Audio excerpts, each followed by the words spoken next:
waxaan salaamayaa madaxweynihii hore Xasan Sheekh Maxamuud gudoomiye xogayaha guud ee xisbiga xildhibaan Axmed Fiqi iyo xubnaha kaleete mid walba waxaan ku salaamayaa xubinta meesha uu ku fadhiyo idinkana sidoo kale waxaan idinku salaamayaa darajooyinka kala duwan ee meesha ku imaadeen waxaa ka mid ahay aqoon-yahanada xisbiga Soomaalidu waxay ku mahmaahan wili qolo gooni ah ku mahmaahdo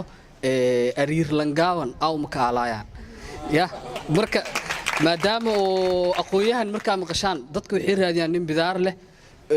feero weyn leh oo wax badan leh aqoonyahan macnaha maanta kulligiin waxa laga yaabaa dad badan oo bajular wato inay ku jiraan golaha wasiirada waxa laga yaabaa dad aan bajular haysan inay ku jiraan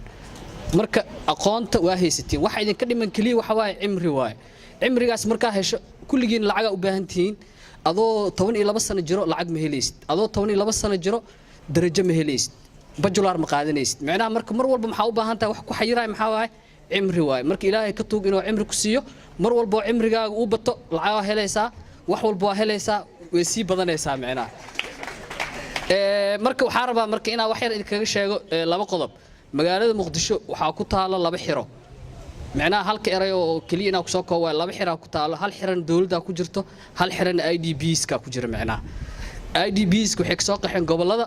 dawladdan mastale diaspora u badan hadee madaxdeena ku jiraan hayga raali noqdaan dibadda ka soo qaxeen iyagan labadoodii laba meel isku kala xireen marka dadka dibka qawiya waay anigoo kaleeto isbitaal banaadir lagu dhalay ilaa maanta waa joogaa macnaha ya qof binaadir ka saay mala waa markii ugu horeysay oo qof mas'uul ah bartay xildhibaan Fiqi iyo madaxweynihii hore fursadaas aan ahayn marka